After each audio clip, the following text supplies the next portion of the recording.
20 urtetik berako gazte gutxien dituen eskualdeko bigarren udalerria da Galdako. Jakin dute hori Galdakostarrek zergaitik uste dute gertatzen dela eta zein da konponbidea, nozen galdetzera. Ez nekien. Igual etxe bizitza gutxi daudelako. Ez dakit nolo konpondu daiteken hau. Laguntza gehiago ipintzen badira. Ez dut jakin, eta sorpresa izan da, zen niretzako nik aste asko ikusten dut. Harrituten hau, ez dakit egizan, ez dakit zagaitetan. Zen izan dut alrebes gazte egia dauela. Galdako herri gaztea dela pentsatzen izan dut. Ez dut jakin. Ba, ez dut jakin. Belanaldi oso bat ere etorri zen Galdakora portzentaje nabarian, doina dula eta marrute pasatzu izan zen hori, gehiago dire jubilatzeko edo erretiratzeko bidean. Ez dakit.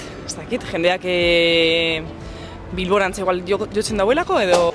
Ba, ez da jakin, eta ganera nik herria mumez beterik ikusten dut egunero. Orduan ez dakit nondik atara dan hori.